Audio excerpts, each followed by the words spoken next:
జిల్లాలకు సంబంధించిన చైర్మన్ గారు, అదేవిధంగా మదర్ డైరీ డైరెక్టర్ గారు వీరు చింతలపూడి వెంకటరామరెడ్డి గారు.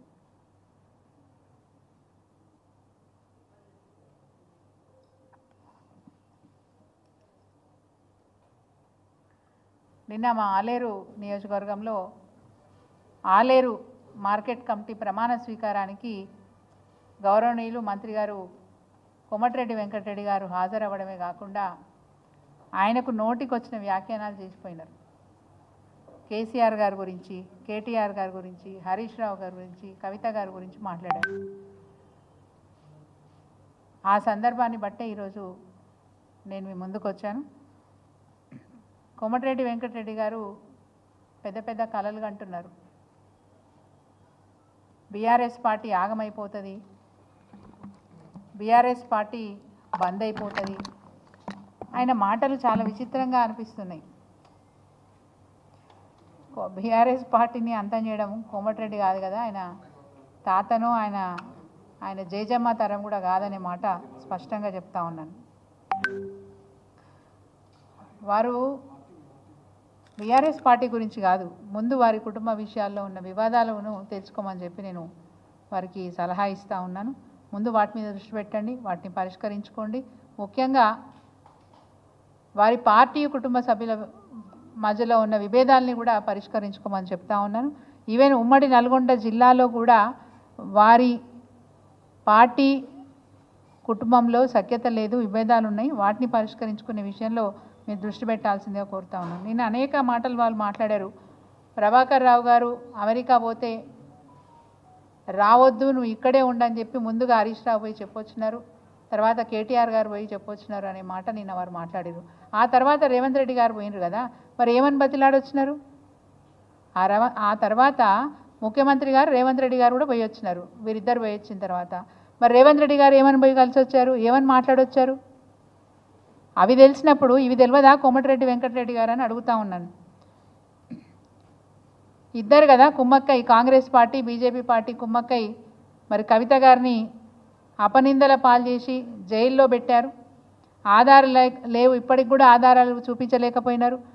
అనేక బాధలు ఈరోజు ఇక్కడ ఉంటే, ఈ రాష్ట్ర ప్రజలకు అనేక బాధలు ఉంటే అవి విడిచిపెట్టి కేసీఆర్ గారి కుటుంబం మీద, బీఆర్ఎస్ పార్టీ మీద ఏడ్చే అలవాటు వదులుకోవాలని చెప్పి నేను కోమటిరెడ్డి గారిని రిక్వెస్ట్ చేస్తూ ఉన్నా. కోమటిరెడ్డి వెంకటరెడ్డి గారు, మీరంటే మాకు అపారమైనటువంటి గౌరవం. కానీ మీరు మాట్లాడుతున్న మాటల్ని బట్టి తప్పనిసరిగా కొన్ని ప్రశ్నలు మిమ్మల్ని నేను అడగాలనుకుంటున్నాను. గతంలో 5 సంవత్సరాలు మీకు పార్లమెంటు సభ్యుడిగా పనిచేసే అవకాశం యాదాద్రి భువనగిరి జిల్లా ఇచ్చింది. మీరేమిచ్చారు యాదాద్రి భువనగిరి జిల్లాకు అని నేను అడుగుతా ఉన్నాను. 5 సంవత్సరాలు మీరు పార్లమెంటు సభ్యుడిగా ఉన్నప్పుడు మీరు ఈ జిల్లా ప్రజలకు ఏం చేసి పెట్టారని నేను అడుగుతా ఉన్నాను. దీనికి సమాధానం చెప్పగలుగుతారా? అదేవిధంగా ఈరోజు రాష్ట్రంలో ఒక గౌరవమైన స్థానంలో ఒక మంత్రిగా ఈరోజు పనిచేస్తూ ఉన్నారు. మీరంటే నేను అపారమైన గౌరవం ఎందుకన్నానంటే, ఒకప్పుడు కాంగ్రెస్ పార్టీలో వైఎస్ఆర్ గారి ముఖ్యమంత్రిగా ఉన్నప్పుడు మీరు అప్పుడు కూడా మంత్రిగా పనిచేసినారు.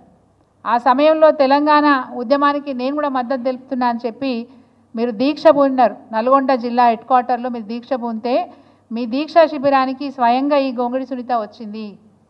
మీ దీక్షా శిబిరంలో పాల్గొన్నది, మీకు మద్దతు చెప్పింది. అప్పటి నుంచి మీరంటే నాకు చాలా గౌరవం. తెలంగాణ గురించి మాట్లాడిన ఏకైక మంత్రి అని చెప్పి నేను గౌరవించినాను. ఆ తర్వాత మునుగోడులో బై ఎలక్షన్స్ వచ్చినప్పుడు ఒక మహిళగా నేను మాట్లాడకూడదు ఆ మాట, కానీ మీరు చేసిన పని ఏందండి? ఒక పార్టీలో ఉండి ఆ ఎన్నికల్లో పాల్గొనకుండా, బై ఎలక్షన్స్లో పాల్గొనకుండా అమెరికాలో ఉండి ఎవరికి ఓటేయమని ఫోన్ చేసి చెప్పారు? ఏ పార్టీ అభ్యర్థికి ఓటేయమని చెప్పారండి? ఇది ఎంతవరకు ఇది సబబు? నీ తమ్ముడు రాజగోపాల్ రెడ్డి గారు ఆ రోజు మునుగోడులో బై ఎలక్షన్స్లో బీజేపీ పార్టీ నుంచి పోటీ చేస్తే తమ్ముడిని గెలిపించమని అమెరికా నుంచి ఫోన్ చేసిన చరిత్ర మీది. ఈరోజు కేసీఆర్ గారి గురించి మాట్లాడే, కేటీఆర్ గురించి, హరీష్ రావు గారి గురించి మాట్లాడే అర్హత మీకు లేదనే మాట చెప్తా ఉన్నా. ఈ ఒక్క ఉదాహరణ చాలు మీకు అర్హత లేదు అని చెప్పడానికి. ఇప్పటికి కూడా మేము వినమ్రంగా కొన్ని విషయాలు మిమ్మల్ని అడుగుతూ ఉన్నాం. ఈరోజు మీరు మంత్రిగా ఉన్నారు, గతంలో 5 సంవత్సరాలు పార్లమెంట్ సభ్యుడిగా ఉన్నారు. మరి ఈ జిల్లాకు ఇప్పటి వరకు మీరు చేసింది ఏంది, ఏం చేయబోతున్నారు అనేది మా క్లారిటీ ఇవ్వాలా మా జిల్లా తరఫున నేను అడుగుతూ ఉన్నాను. తపాసుపల్లి నీళ్ళు తీసుకొస్తా అని చెప్పారు కోమటిరెడ్డి వెంకటరెడ్డి గారు, ఏమైంది తపాసుపల్లి అని అడుగుతూ ఉన్నాను. అది సాధ్యమా అసాధ్యమా తేల్చండి. సాధ్యమైతే ఎప్పటి లోపల చేస్తారో మాకు క్లారిటీ ఇవ్వాలని చెప్పి కోరుతూ ఉన్నాను. గంధమల్ల అని చెప్తారు, అసలు గంధమల్ల గురించి ఏ మాత్రమన్నా సబ్జెక్ట్ అవగాహన ఉందా అని అడుగుతూ ఉన్నాను. ఇప్పటికి కూడా 1.5 TMC అని చెప్తారు. అది ఈరోజు గంధమల్ల రిజర్వాయర్ గురించి క్లారిటీ ఏమైనా కావాలంటే నా దగ్గర సబ్జెక్ట్ ఉంది, ఇవ్వడానికి నేను సిద్ధంగా ఉన్నాను. ఎందుకంటే ఆ ప్రాంత ప్రజలకు సాగునీరు అందించాలనే సంకల్పం మేమే చేసుకున్నాం. కానీ మాకున్న అనేక కారణాల వల్ల దాన్ని పూర్తి చేయలేకపోయినాం. మీ ద్వారా పూర్తయితే సంతోషిస్తాం. దానికి సంబంధించిన పూర్తి సబ్జెక్ట్ నా దగ్గర ఉంది, ఇవ్వమంటే ఇప్పుడు కూడా ఇవ్వడానికి నేను సిద్ధంగా ఉన్నాను. గంధమల్ల ఒకప్పుడు 9.86 TMCలది ప్రపోజ్ చేసినప్పటికీ దానిపైన ఎలక్ట్రిక్ ట్రాన్స్మిషన్ అంటే చాలా పెద్ద గ్రిడ్ లైన్ వెళ్తుంది, దానివల్ల కింద కట్ట నిర్మాణం చేయడం కుదరదు అన్నప్పుడు దాని కెపాసిటీని తగ్గించి 4.28 TMCలకు కుదించినాం. ఆ తర్వాత కూడా భూసేకరణ విషయంలో చాలా ఇబ్బందులు వచ్చినాయి. సరే పాండమిక్ కారణాల వల్ల కూడా అప్పుడున్న కరోనా పరిస్థితుల వల్ల కూడా ఎక్కువ బడ్జెట్ కేటాయించలేమని చెప్పి దాన్ని ఎటువంటి కట్టడాలు అంటే ఎటువంటి నిర్మాణాలు పోకుండా, ఒక చెట్టు ఒక పుట్ట ఒక బంగ్లా కూడా పోకుండా దాన్ని 1.41 TMCకి కుదించడం జరిగింది. ఇప్పుడు కూడా మీరు మాట్లాడుతుంటే 1.5 TMC అని చెప్తూ ఉంటారు. 1.41 TMCకి కుదించి 575 కోట్ల రూపాయలు దీనికి మంజూరీ చేయవలసిందిగా అప్పుడు మేము ప్రభుత్వానికి ప్రతిపాదనలు పంపించినాం. ఇప్పటి వరకు దాని గురించి ఒకరోజు చర్చ చేసింది లేదు, కనీసం ఒక 200 కోట్లు రిలీజ్ చేసింది లేదు. కనీసం మా సలహా తీసుకోండి. ఇప్పటికే మల్లన్న సాగర్లో నీళ్ళు వచ్చినాయి, మరి ప్యాకేజ్ 15లో గంధమల్ల ఉంటుంది, ప్యాకేజ్ 14లో ఉన్న కొండపోచమ్మ సాగర్ పూర్తయిపోయింది. కొండపోచమ్మ సాగర్ ద్వారా గతంలో తుర్కపల్లి, బొమ్మల రామారం, భువనగిరి, బీబీనగర్ మండలాలకు మేము గోదావరి జలాలను అందించినాం. ఈరోజు రెడీగా ఉన్న మల్లన్న సాగర్ ద్వారా మరి ప్యాకేజ్ 15 కాలువ ద్వారా గంధమల్ల చెరువు నింపితే చాలు మేము ఒప్పుకుంటాం, మీరు చేయగలరని మేము ఒప్పుకుంటాం. గంధమల్ల చెరువు నిండితే చాలు తిరుమలగిరి వరకు నీళ్లు పోతాయి. తిరుమలగిరి అంటే సూర్యాపేట జిల్లా, తిరుమలగిరి వరకు నీళ్లు పోతాయి. గంధమల్ల చెరువు అలుగు బారితే చాలు. అదేవిధంగా గంధమల్ల చెరువు మీరు నింపితే పైన ఇంకొక డిస్ట్రిబ్యూటరీ కెనాల్ కూడా నేను దగ్గరుండి ఇంజనీర్లతో సర్వే చేయించి, నేను కూడా సర్వే జరుగుతున్నప్పుడు ఊరు తిరిగి మరి మంజూరు చేయించుకున్నాను. దానికి భూసేకరణ కావాల్సిన డబ్బులు కూడా 12.4 కోట్ల రూపాయలు మంజూరు చేయించి రైతులకు భూసేకరణ డబ్బులు కూడా ఇప్పించడం జరిగింది. దయచేసి కాలువ పనులు కూడా సగం సగం అయినాయి, మీరు గట్టిగా అనుకుంటే 4 రోజుల లోపల అయిపోతుంది.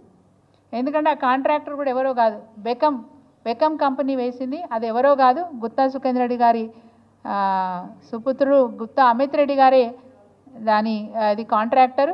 వారితో మాట్లాడి ఒక 2 హిటాచీలో 2 JCBలు పెడితే ఆ డిస్ట్రిబ్యూటర్ కెనాల్ కూడా పూర్తయిపోతుంది. భూసేకరణ కూడా పూర్తి చేసి ఉన్నాం మేము. కాబట్టి దయచేసి వెంటనే ఆ కాలువ నిర్మాణం చేస్తే మీరు గంధమల్ల చెరువు నింపితే చాలు మిగతా ఆలేరు నియోజకవర్గంలో, తుంగతుర్తి నియోజకవర్గంలో ఉన్న గ్రామాలకి ఈరోజు నీళ్లు వెళ్ళే అవకాశం ఉంది. ఇంకొక మాట కూడా మీకు స్పష్టంగా చెప్తా ఉన్నాను. గతంలో నవాబ్పేట రిజర్వాయర్ ద్వారా ఆలేరు నియోజకవర్గంలో ఉన్న గుండాల మండలంలో 21 చెరువులు నింపాం. 2017 నుంచి కంటిన్యూస్గా 2023 డిసెంబర్ వరకు కంటిన్యూస్గా చెరువులు నింపినాం. ఈరోజు కాంగ్రెస్ ప్రభుత్వం వచ్చిందనుక నో బడ్జెట్, ₹1 బడ్జెట్ అవసరం లేకుండా ఉన్న కాలువల్నే ఉన్న రిజర్వాయర్ ద్వారానే నీళ్లు నింపే అవకాశం ఉన్నప్పటికీ కూడా జిల్లాని పట్టించుకొని మీరు ఈరోజు దయ్యాలు వేదాలు వల్లించినట్టుగా మీరు మాట్లాడుతుంటే చాలా బాధగా అనిపిస్తుంది. మీ పట్ల గౌరవాన్ని తగ్గించుకోవద్దని చెప్పి మిమ్మల్ని రిక్వెస్ట్ చేస్తూ ఉన్నాను. ఇంకో మాట కూడా అడుగుతూ ఉన్నాను. ఈ జిల్లా బాధ్యులుగా ఒక మంత్రిగా, మాజీ పార్లమెంటు సభ్యుడిగా, భువనగిరి పార్లమెంటు సభ్యుడిగా మాకు IIHT మంజూరైంది కదా, పోచంపల్లిలో IIHTని ఏర్పాటు చేయాలని చెప్పి కేంద్ర ప్రభుత్వం అప్పుడు హ్యాండ్లూమ్స్ అండ్ టెక్స్టైల్స్ మంత్రిగా గౌరవనీయులు కేటీఆర్ గారు అనేక రకాలుగా కేంద్ర ప్రభుత్వంతో పర్సూ చేసి అనేక రకాలుగా ప్రయత్నం చేసి ఆఖరికి ఐఐహెచ్టిని మంజూరు చేసుకున్నాం, Indian institute of handlooms technology. ఆ ఇన్స్టిట్యూట్ పోచంపల్లిలో పెట్టాలని చెప్పి ప్రతిపాదిస్తే కేంద్ర ప్రభుత్వం నుంచి కూడా మీ ప్రతిపాదనని మేము ఆమోదిస్తున్నాం, పోచంపల్లిలోనే ఇది ఏర్పాటు చేస్తాము, దానికి తగ్గ మరి భవనం కూడా ఉందని చెప్పారు అని చెప్పి ఆ రోజు కేంద్ర ప్రభుత్వం నుంచి లెటర్ వస్తే ఈరోజు ముఖ్యమంత్రి గారు రేవంత్ రెడ్డి గారు ఐఐహెచ్టిని మన జిల్లా నుంచి, మన యాదాద్రి భువనగిరి జిల్లా నుంచి రంగారెడ్డి జిల్లాకు పట్టుకపోతుంటే మీరు ఎందుకు మాట్లాడట్లేదని అడుగుతా ఉన్నాను. మీకు బాధ్యత లేదా అని అడుగుతా ఉన్నాను. ఎందుకు ఐఐహెచ్టి ఈవెన్ ఇన్స్టిట్యూట్ కావాల్సిన బిల్డింగ్ కూడా సిద్ధంగా ఉంది, బిల్డింగ్ సిద్ధంగా ఉందనే అప్పటి మంత్రి గారు గౌరవనీయులు కేటీఆర్ గారు ప్రతిపాదన పంపినారు. హ్యాండ్లూమ్ పార్క్ అని పోచంపల్లిలో బిల్డింగ్ రెడీగా ఉంది. అది టెండర్ పడితే కూడా ఒక సొసైటీకి సంబంధించిన బిల్డింగ్ అది వేలం పెడితే కూడా స్వయంగా కేటీఆర్ గారు శ్రద్ధ పెట్టి ఆ వేలంలో కొనుగోలు చేసినాం, ప్రభుత్వం తరఫున కొనుగోలు చేసినాం, అది సిద్ధంగా ఉంది. ఆ సిద్ధంగా ఉందనే ప్రతిపాదన కేంద్ర ప్రభుత్వానికి పంపిస్తే కేంద్ర ప్రభుత్వం దాన్ని ఆమోదించింది. మరి ఆమోదించిన ఐఐహెచ్టిని ఈరోజు అందుబాటులో ఉన్న భవనాన్ని వదిలిపెట్టి అందుబాటులో లేని చోట, భవనం అందుబాటులో లేని చోట దాన్ని ప్రపోజ్ చేసి ఇనాగరేషన్ చేస్తుంటే మీరు ఎందుకు కళ్ళు మూసుకొని కూర్చున్నారు, మీరు ఎందుకు నోరు మూసుకొని కూర్చున్నారు అని నేను అడుగుతా ఉన్నాను. మీ నోరు తెరవండి, మీ మాట వినిపించండి, మన ముఖ్యమంత్రి గారు రేవంత్ రెడ్డి గారికి మాట్లాడండి. మా జిల్లాకు వచ్చింది వేరే జిల్లాకు ఎట్లా పట్టుకపోతున్నాం అని అడగండి. ఎందుకు అడగారు, మీకు బాధ్యత లేదా అని అడుగుతా ఉన్నాను నేను. ఈరోజు యాదాద్రి భువనగిరి జిల్లాలో 3 ఉపాధి అవకాశాలు, 1 వ్యవసాయం, 2 పాడి పరిశ్రమ, 3 చేనేత రంగం.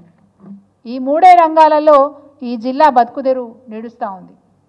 మరి ఈ జిల్లాకు అన్యాయం జరుగుతుంటే 1 రైతులకు అన్యాయం జరుగుతూ ఉంది, 2వది మరి స్వర్గీయులు బొందుగుల నరసింహారెడ్డి గారు నార్మల్ డైరీ చైర్మన్గా ఉన్నప్పుడు వారి దయ వలన ఇక్కడ కరువు కాటకాలు వస్తే, ఈ జిల్లాలో కరువు కాటకాలు వస్తే వ్యవసాయానికి ప్రత్యామ్నాయం చూపించినారు, పాడి పరిశ్రమను పరిచయం చేసినారు. సో పాడి రైతులు ఈరోజు బ్రహ్మాండంగా అక్కడ పాడి పరిశ్రమ మీద ఆధారపడి బతుకిడుస్తూ ఉన్నారు. కరువు కాటకాలు వస్తే కూడా బతుకులు మరి వెళ్ళదీయడానికి వలసపోకుండా ధైర్యంగా పాడి పరిశ్రమను ఎంచుకొని బతుకుదెరువును ఎంచుకున్నారు. కానీ పాడి పరిశ్రమలో కూడా ఈరోజు దురదృష్టం ఏంటంటే ఈరోజు పాడి రైతులకు మా జిల్లాలో 18 కోట్ల బకాయిలు ఉన్నాయి, పేమెంట్స్ పెండింగ్ ఉన్నాయి. వెంటనే వాటిని ఇప్పించాల్సిందిగా నేను వారిని కోరుతా ఉన్నాను, కోమటిరెడ్డి వెంకటరెడ్డి గారిని. అదేవిధంగా చేనేత రంగం బాగు కోసం అనేక పథకాలు తీసుకొచ్చింది అప్పటి కేసీఆర్ గారి ప్రభుత్వం. థ్రిఫ్ట్ పథకం ద్వారా వారిని ఆదుకుంది, చేనేతకు బీమా అనే పథకం ద్వారా వారిని ఆదుకుంది, అనేక రకాల సబ్సిడీలు ఇచ్చి అటు యార్న్కి అంటే నూలుకు సబ్సిడీ ఇచ్చి, రసాయనాలకు సబ్సిడీ ఇచ్చి చేనేత రంగాన్ని ఆదుకుంది. చేనేత కళాకారులు ఉరికొయ్యలకు వేలాడకుండా వారిని కాపాడింది, వాళ్ళని కడుపులో పెట్టుకొని చూసుకుంది. మరి మీరు కూడా ఆ బాధ్యత తీసుకోవాల్సిందే మేము కోరుతా ఉన్నాను.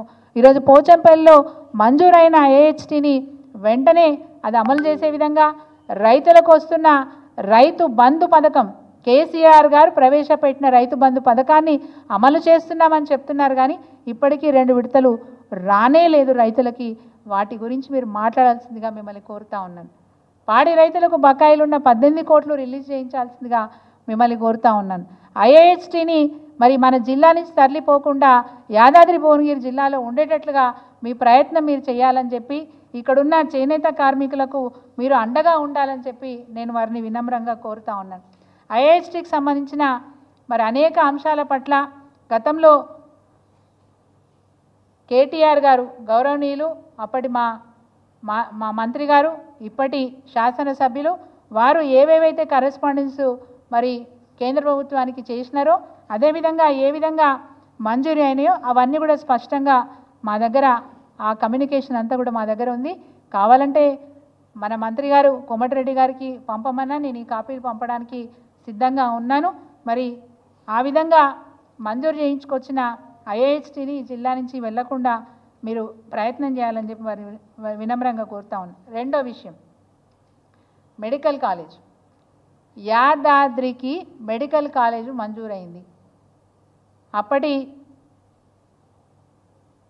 మంత్రి గారు, ఆరోగ్య శాఖ మంత్రి గారు తన్నీర్ హరీష్ రావు గారు మేము కోరగానే యాదాద్రి భువనగిరి జిల్లాకి కేసీఆర్ గారి అనుమతితో మరి మెడికల్ కాలేజ్ మంజూరు చేయడం జరిగింది. ఏమైంది ఆ మెడికల్ కాలేజ్? ఎక్కడి వరకు పోయింది ఆ మెడికల్ కాలేజ్? ఆ రోజు ఈ రాష్ట్ర ప్రభుత్వం ఇచ్చిన మెడికల్ కాలేజ్లో నూతనంగా 8 మెడికల్ కాలేజీలు కొత్తవి మేము మంజూరు చేస్తున్నామని చెప్పి 16 సెప్టెంబర్ 2023లో జీవో నంబర్ 162 ద్వారా మంజూరీ చేస్తూ అడ్మినిస్ట్రేటివ్ శాంక్షన్ ఫండ్స్ కూడా ఇచ్చారు. 183 కోట్లు మంజూరు చేస్తూ ఉత్తర్వులు జారీ చేసినారు. మరి ఇది ఏమైందని అడుగుతా ఉన్నాను. 183 కోట్లు అడ్మినిస్ట్రేటివ్ శాంక్షన్ ఇస్తూ మరి మంజూరు చేసినారు కదా, ఇది ఏమైంది? ఒక్కసారి దీనికి ఫౌండేషన్ వేసి ఆ పనులు మొదలు పెట్టాల్సిందిగా కోరుతా ఉన్నాను. అప్పటి మా ఆలోచన, మీకు నచ్చుతుందో నచ్చదో మాకు తెలియదు కానీ అప్పటి మా ఆలోచన, అప్పుడు ముఖ్యమంత్రి గారిని మేము ఒప్పించిన విషయం కూడా ఏంటంటే, తిరుపతిలో ఎట్లయితే మెడికల్ కాలేజ్కి ఎస్విఎస్ యూనివర్సిటీ అనేది విశ్వవిద్యాలయాన్ని అక్కడ ఏర్పాటు చేసినారో, భవిష్యత్తులో తెలంగాణ ప్రాంతంలో ఉన్న ప్రసిద్ధ పుణ్యక్షేత్రమైనటువంటి యాదాద్రి దగ్గర ఎట్లయితే మెడికల్ కాలేజ్ ఇప్పుడు పెట్టుకుంటున్నామో, భవిష్యత్తులో దీన్ని ఎస్ఎల్ఎన్ఎస్ యూనివర్సిటీగా మారుద్దామనే ఒక గొప్ప ఆలోచనతో అక్కడ మెడికల్ కాలేజ్ని మంజూరు చేసినారనే విషయం చెప్తా ఉన్నాను. దయచేసి యాదాద్రిలో మంజూరైన మెడికల్ కళాశాలను అక్కడే నిర్వహించే విధంగా మీరు చర్యలు చేపట్టాలని చెప్పి కోరుతా ఉన్నాను. కుంటి సాకులు ఏం చెప్తా ఉన్నారంటే, అక్కడ భవన సదుపాయం ఇప్పుడు లేదు కాబట్టి ఇప్పుడు చేయలేకపోతున్నామని చెప్తా. ఎక్కడో పగిడిపల్లిలో కిరాయికి ఒక భవనాన్ని తీసుకొని అక్కడ పెడతామని చెప్తా ఉన్నారు. దాంట్లో కూడా అనేక కొర్రీలు. గతంలో మేము 300 పడకల ఆసుపత్రి అని చెప్పి జీవోలో మెన్షన్ చేస్తూ 100 అడ్మిషన్లు, అంటే కొత్తగా ఇప్పుడు ఏవైతే రిక్రూట్మెంట్ అంటే కౌన్సిలింగ్ జరుగుతూ ఉందో అందులో అడ్మిషన్స్ 100 మంది విద్యార్థులకు అడ్మిషన్స్ వచ్చే విధంగా జీవో మేము తీసుకొస్తే, ఈరోజు దాన్ని మారిస్తే, ఇప్పటి ప్రభుత్వం మారిస్తే మీరు ఎందుకు మాట్లాడట్లేదని అడుగుతా ఉన్నాను. 300 పడకల ఆసుపత్రిని మేము ప్రతిపాదిస్తే మీరు 220 పడకల ఆసుపత్రిని మీరు ప్రతిపాదించినారు. 100 మంది విద్యార్థులకు అడ్మిషన్స్ అని చెప్పి అప్పటి ప్రభుత్వం మంజూరీ ఇస్తే, ఈరోజు కేవలం మీరు 50 మంది విద్యార్థులకు మాత్రమే అడ్మిషన్స్ అని చెప్పి మరి జీవో తీసుకొస్తే, ఈ జిల్లా గురించి మీకు ఏ పాటి శ్రద్ధ ఉందని చెప్పి గౌరవనీయులు కోమటిరెడ్డి వెంకటరెడ్డి గారిని నేను అడుగుతా ఉన్నాను. దయచేసి శ్రద్ధ పెట్టండి. నష్టం జరుగుతోంది మన జిల్లాకు. ఆ నష్టాన్ని ఎట్లా మీరు ఈరోజు రాష్ట్ర ప్రభుత్వంలో మీరు మంత్రిగా ఉన్నారు కాబట్టి ఖచ్చితంగా దీని గురించి అడగాల. మా ప్రజల పక్షాన అడగండి, మాకు న్యాయం చేయండి అని చెప్పి మిమ్మల్ని వేడుకుంటా ఉన్నాను. 300 పడకల ఆసుపత్రి 220గా మారింది. 100 మంది విద్యార్థులకు ఇక్కడ అడ్మిషన్స్ దొరికే అవకాశం ఉంటే 50కి కుదించినారు. దీని గురించి మీరు మాట్లాడాల్సిందిగా కోరుతా ఉన్నాను. అదేవిధంగా మరి అనేక విషయాలు, నవాపేట రిజర్వాయర్కి నీళ్లు రావట్లేదు, అశరావుపల్లి కెనాల్ పనులు జరగట్లేదు, గంధమల్ల చెరువుకు నీళ్లు రావట్లేదు, కొండపోచమ్మ ద్వారా మేము నీళ్ళు ఇస్తే ఈరోజు నీళ్ళ గురించి మీరు మాట్లాడరు, సాగు నీళ్ళ గురించి మాట్లాడరు. నిన్న మీరు మాట్లాడిన మాటల్లో మిషన్ భగీరథ ద్వారా 210 కోట్ల రూపాయలు మేము మంజూరు చేయించినామని చెప్పినారు. సార్, సబ్జెక్టు కొంత నేను కూడా మీకు చెప్పదలుచుకున్నాను. ఇది మీకు డీటెయిల్డ్గా ఉండొచ్చు కానీ చెప్పక తప్పదు. గతంలో యాదాద్రి భువనగిరి జిల్లాకు మిషన్ భగీరథ ద్వారా ఇంటింటికి నల్ల నీళ్ళు ఇచ్చే పథకం ఏదైతే, గోదావరి జలాలను ఇచ్చే పథకం ఏదైతే గౌరవ తొలి ముఖ్యమంత్రి కేసీఆర్ గారు ఆ పథకాన్ని చేపట్టిన రోజు ఒక మాట అన్నారు, ఇంటింటికి నేను నల్లా నీళ్ళు ఇవ్వలేకపోతే మళ్ళీ ఎలక్షన్లో నేను ఓటు అడిగా అనే మాట మాట్లాడారు కేసీఆర్ గారు. ఆ విధంగా 2018 లోపలనే, అంటే రెండోసారి ఎలక్షన్లోకి మేము వెళ్ళే లోపలనే పూర్తిగా మిషన్ భగీరథ పనులను పూర్తి చేయించినారు. ఇంటింటికి నల్ల ద్వారా నీళ్ళు ఇచ్చినారు. అప్పుడున్న విషయం ఏంటంటే, ఆలేరు భువనగిరి నియోజకవర్గాలకు, పార్ట్ ఆఫ్ తుంగతుర్తి నియోజకవర్గాలకు నీళ్ళు ఇవ్వాలంటే WTP అంటే వాటర్ ట్రీట్మెంట్ ప్లాంట్ అనేది గన్పూర్ దగ్గర, మేడ్చల్ మల్కాజ్గిరి జిల్లాలో ఉన్న గన్పూర్ దగ్గర ఉండేది. దాంట్లో HMWS అంటే హైదరాబాద్ మెట్రో వాటర్ వర్క్స్ కూడా ఇక్కడి నుంచే నీళ్లు సరఫరా అయ్యేవి. కాబట్టి ఇది చాలా కష్టంగా ఉంది సార్, మాకు సరిపడా నీళ్లు రావట్లేదని చెప్పినప్పుడు కేసీఆర్ గారు పెద్ద మనసు చేసుకొని యాదాద్రి భువనగిరి జిల్లాతో పాటు సిద్దిపేటకు కూడా మరి ప్రత్యేకమైనటువంటి WTP ఇంకొకటి చేపట్టాలని చెప్పి ఆలోచన చేసి మల్లన్న సాగర్ మీద ఉన్న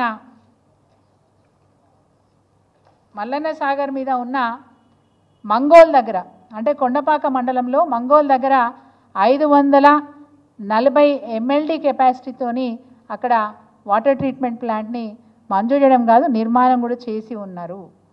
ఆ నీళ్ళే ఇప్పుడు యాదాద్రి భువనగిరి జిల్లాకు రాబోతూ ఉన్నాయి. మీరు నిన్న చెప్పారు 210 కోట్లు మేము మంజూరు చేయించినామని చెప్పినారు. చేసేది ఏమున్నది? మీరు ఆల్రెడీ ఇంటింటికి నల్ల నీళ్ళు వచ్చేసినాయి. చేసేదేం లేదు.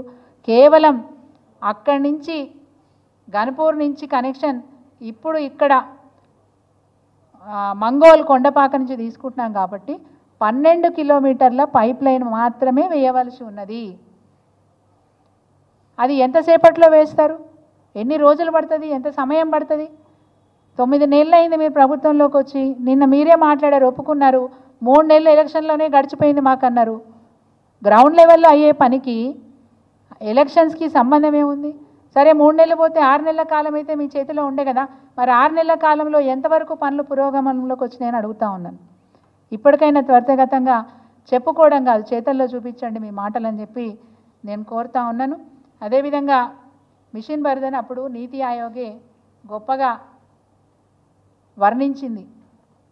దేశంలో ఎక్కడ లేని విధంగా తెలంగాణ రాష్ట్రంలో మిషన్ భగీరథ పనులు సంపూర్ణమైపోయినాయి. ఇంటింటికి శుద్ధి జలాలు వెళ్తూ ఉన్నాయి. ఇదొక పెద్ద రోల్ మోడల్ ఈ తెలంగాణ రాష్ట్రం అని చెప్పి ఆ రోజు నీతి ఆయోగే మాకు తర్ఫీదునిచ్చింది, మాకు ఒక సర్టిఫికేషన్ ఇచ్చింది. అంత గొప్ప అప్రిషియేషన్ మరి ఈరోజు ఈ తెలంగాణకు ఉండే. కానీ ఇట్లాంటి విషయాలు మీరు శ్రద్ధ పెట్టి స్టడీ చేయరు. వాటి గురించి మాట్లాడేటప్పుడు కూడా ఏది తోస్తే అది మాట్లాడతారు. దయచేసి కొంత అవగాహనతో మాట్లాడితే బాగుంటుందని చెప్పి నేను వారికి తెలియజేస్తూ ఉన్నాను. ఇంకా కొన్ని పనుల గురించి స్పష్టంగా కోమటిరెడ్డి వెంకటరెడ్డి గారి దృష్టికి నేను తీసుకోపోదలుచుకున్నా.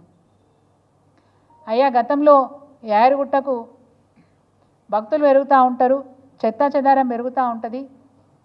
మరి ఒక పెద్ద డంపింగ్ యార్డ్ నిర్మాణం చేయాలనుకున్నాం. ఒక స్వచ్ఛంద సంస్థ ద్వారా 85 లక్షల రూపాయలతోని విత్ ఆల్ మిషనరీ డంపింగ్ యార్డ్ని మేము నిర్మాణం చేసి ఉన్నాం. ఒక స్వచ్ఛంద సంస్థ యునైటెడ్ వే ఆఫ్ హైదరాబాద్ అనే సంస్థ బ్యాంక్ ఆఫ్ అమెరికా ద్వారా నిధులు సేకరించి మనకు 85 లక్షల రూపాయలతోని యాయరుగుట్ట పట్టణంలో డంపింగ్ యార్డ్ని నిర్మాణం చేసి సిద్ధంగా ఉంచారు. ఇది నిర్మాణం జరిగి దాదాపు 10 నెలలు అవుతుంది. ఇప్పటి వరకు దాన్ని వినియోగించుకోవట్లేదు. ఎందుకు వినియోగించుకోవట్లేదు? దయచేసి శ్రద్ధ పెట్టండి. యాదాద్రి మున్సిపాలిటీలో చాలా పెద్ద ఎత్తున చెత్త సేకరణ జరుగుతుంది. ఎందుకంటే దేవాలయం ఉంది, అక్కడ ప్రసిద్ధ పుణ్యక్షేత్రం ఉంది, అనేక మంది భక్తులు వస్తూ ఉంటారు, పోతూ ఉంటారు. 85 లక్షలు వెచ్చించి ఈరోజు బ్యాంక్ ఆఫ్ అమెరికా వాళ్ళు మేము దాన్ని ప్రారంభించండి, మేము వస్తాము, మీరు ప్రారంభించినప్పుడు మేము వస్తామని చెప్పి అనేక సార్లు వాళ్ళు మనకు విజ్ఞప్తులు చేస్తూ ఉన్నారు. దయచేసి తొందరగా దాన్ని వినియోగంలోకి తీసుకోండి. దీంట్లో రూపాయి బడ్జెట్ మీరు పెట్టవలసిన అవసరం లేదు కదా, దానికి ఏమీ మంజూరు ఇవ్వాల్సిన అవసరం లేదు కదా. రెడీగా ఉన్నదాన్ని ప్రారంభించండి. దయచేసి దాన్ని తొందరలో వినియోగంలోకి తీసుకురావాలని చెప్పి నేను కోరుతా ఉన్నాను. అదేవిధంగా అమృత్ స్కీమ్ ద్వారా కేటీఆర్ గారు మాట్లాడితే దాన్ని ఖండించుకుంటూ మీరు మాట్లాడినారు. అమృత్ స్కీమ్ ద్వారా యాయరుగుట్ట మున్సిపాలిటీకి 38 కోట్లు మంజూరైనాయి.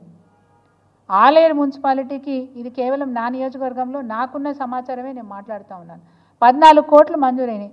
ఎందుకు ఆ పనులు ప్రారంభించట్లేదని నేను అడుగుతూ ఉన్నాను. ఎందుకు ప్రారంభించట్లేదు? మీకంటే పౌరుషం వస్తుంది, రోషం వస్తుంది, ఏదో మాటలు మాట్లాడుతూ ఉన్నారు. 100% కేటీఆర్ గారు మాట్లాడిన మాటలలో అబద్ధం ఏముందండి? వారు రాజీనామాకు సిద్ధమని చెప్పినారు కదా, మీరు ఆ విషయాలు రాష్ట్ర స్థాయిలో మాట్లాడుతున్నారు. కేటీఆర్ గురించి మాట్లాడే అర్హతే లేదు మీకు, ఉన్నవే వినియోగించుకోవడం చేత కాదు. నిజం కాదా? ఈరోజు ముఖ్యమంత్రి గారు రేవంత్ రెడ్డి గారు బామ్మర్దికి ఆ కాంట్రాక్ట్ అప్పచెప్పింది నిజం కాదా అని అడుగుతా ఉన్నాను. అది నిజం కాకపోతే ఇవి ఎందుకు అవుతలేవు? యాయరుగుట్ట దగ్గర ఎందుకు అవుతలేదు పని? ఆలేరులో ఎందుకు అవుతలేదు పని? శ్రద్ధ పెట్టండి, తొందరగా పనులు చేయించండి. వాళ్ళ తమ్ముడికి మరి సరే అంత దోతుగా నేను పోదలుచుకోలేదు, 1000 కోట్ల కంపెనీకి 2000 కోట్ల కాంట్రాక్ట్ ఇచ్చిందని చెప్తే దాన్ని కాదని చెప్తున్నారు. నిజ నిర్ధారణ రాష్ట్ర స్థాయిలో అవుతుంది. అది కేటీఆర్ గారు చూసుకుంటారు, సీఎం రేవంత్ రెడ్డి గారు చూసుకుంటారు. జిల్లా బాగోగులు మీరు చూసుకోండి దయచేసి. యాదాద్రి జిల్లా బాగోగులు చూసుకోండి అని మీకు వినమ్రంగా కోరుతా ఉన్నాను. అగో మా మదర్ డైరీ చైర్మన్ గారు ఉన్నారు, ఇక్కడే లింగాల శ్రీకర్ రెడ్డి గారు ఉన్నారు. వారు అనేక సార్లు ప్రభుత్వాన్ని కోరినారు. 18 కోట్ల రూపాయలు మరి పాడి రైతులకు బకాయిలు ఉన్నాయి, వాటిని చెల్లించండి అని చెప్పేసి అనేక మార్లు విజ్ఞప్తి చేసినారు. మీరు ఎంతసేపు ఈ సీట్లోంచి లింగాల శ్రీకర్ రెడ్డిని దించి ఇంకొకరిని చైర్మన్ చేయాలని శ్రద్ధ పెట్టినారు, కానీ పాడి రైతులను ఆదుకోవాలని శ్రద్ధ ఎందుకు పెట్టలేదు? పెట్టాలి కదా. మొన్న కూడా ఎలక్షన్స్ జరిగినాయి. ఆ ఎలక్షన్స్లో కూడా మరి మీరు ఒక మాట చెప్పినారు, మేము బకాయిలన్నీ చెల్లిస్తామని. ఏమైందండి? ఈరోజు వరకు చేయలేకపోయినారు. దయచేసి జిల్లా అభివృద్ధి మీద శ్రద్ధ పెట్టండి. జిల్లా ప్రజలకు జరుగుతున్న నష్టాన్ని గురించి మాట్లాడండి. జిల్లాకు ఎట్లాంటి నష్టం జరగకుండా మరి ప్రజల్ని ఆదుకునే విధంగా మీ చర్యలు ఉండాలి. మాటలు మాత్రమే కాదు, మీ చర్యలు ఉండాలని చెప్పి నేను వారిని కోరుతా ఉన్నాను. మరి అనేక అంశాల గురించి చెప్పినాను. ఈవెన్ గొప్ప గొప్ప మాటలు చెప్పే కాంగ్రెస్ పార్టీ మంత్రులకు కానీ, శాసనసభ్యులకు కానీ, ఆ పార్టీలో ఉండే ప్రజాప్రతినిధులకు కానీ అధికారం మీ చేతిలో ఉంది. మరి ప్రభాకర్ రావుని అక్కడి నుంచి ఇక్కడ పిలుచుకోవాలంటే ఎంతసేపు కాదు, మీరే అధికారం చేతిలో ఉంది. వెంటనే ఎట్లా అంటే అట్లా తీసుకొని రావచ్చు. రెండోది, ప్రజలు అడుగుతున్న మాటలు అడుగుతూ ఉన్నాను. ఇప్పటికీ 2 నెలల పెన్షన్లు బకాయిలు ఉన్నాయి. ఆసరా పెన్షన్లు గవ్వే కేసీఆర్ గారు మంజూరు చేసిన 2000 పెన్షన్. మీరు 4000 ఇస్తా అన్నారు. 4000 మాట దేవుడు ఎరుగు. 2000 పెన్షన్ ఏదైతే ఇప్పటి వరకు ఆసరా పెన్షన్లు ఇస్తున్నామో 2 నెలల పెన్షన్లు బాకీ ఉన్నారు. వాటి గురించి ఏంటి? జనవరి నెలది, జూన్ నెలది ఇప్పటి వరకు రాలే. వాటి సంగతి ఏందో చెప్పండి. రైతు బంధు, మీరు రైతు భరోసా అన్నారు, ఇప్పటికి అమల్లోకి రాలేదు. రైతు బంధు ఇచ్చే రైతు బంధు కూడా ఇప్పటికీ 2 విడతలు బాకీ ఉన్నారు. వాటి సంగతి ఏంటి? వీటి మీద శ్రద్ధ పెట్టండి. ఎంతసేపు కొత్త కొత్త విషయాలు తీసుకొచ్చి మీరు 6 గ్యారంటీలని చెప్పిన విషయాలు, 420 హామీలు అమలుకు నోచుకోక ఏదో 1-2 చేసినామని చెప్పుకుంటున్నారు, కానీ ఆ 1-2 కూడా సంపూర్ణంగా చేయట్లేదనే మాట చెప్తా ఉన్నాను. రైతు రుణమాఫీ, నా జిల్లాలో ఎంతమంది రైతులకు రుణమాఫీ జరిగిందో మీరు వైట్ పేపర్ ఇస్తారా? వైట్ పేపర్ మీద డిక్లరేషన్ ఇస్తారా అని అడుగుతున్నాను మంత్రి గారిని.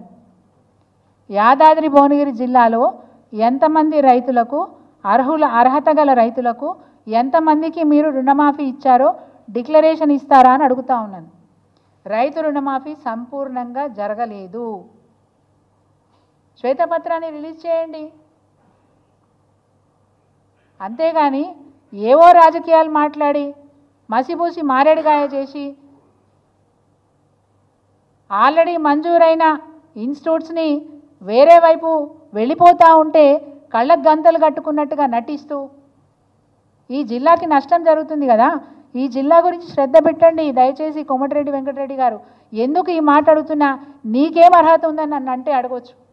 2001 నుంచి తెలంగాణ రాష్ట్రం సాధన కోసం ఉద్యమంలో పాల్గొన్న నాయకురాలుగా నేను అడుగుతా ఉన్నాను. ఒక ఉద్యమ నాయకురాలుగా నేను అడుగుతా ఉన్నాను. 2001 నుంచి 2014 వరకు ఉద్యమం చేసి 2014లో రాష్ట్రం సాధించిన తర్వాత 2 సార్లు శాసనసభ్యురాలిగా అక్కడ ప్రజల ఆశీర్వాదంతో 2 సార్లు ఎన్నికై 2 పర్యాయాలు ప్రభుత్వ విప్పుగా పనిచేసినాను. ఆ బాధ్యతతో అడుగుతా ఉన్నాను. ఈ జిల్లా ప్రజలకు అన్యాయం జరగొద్దని బాధ్యతతో అడుగుతా ఉన్నాను. జిల్లా ప్రజల పక్షాన మాట్లాడుతూ ఉన్నాను. దయచేసి రాజకీయాలు వేరు. మనం తర్వాత మిమ్మల్ని మేమంటామో మమ్మల్ని మీరంటారో తర్వాత విషయం, కానీ జిల్లాకి ఎట్టి పరిస్థితిలో నష్టం జరగకుండా, రూపాయి ఖర్చు లేకుండా జరిగే పనులు ఎన్నో ఉన్నాయి.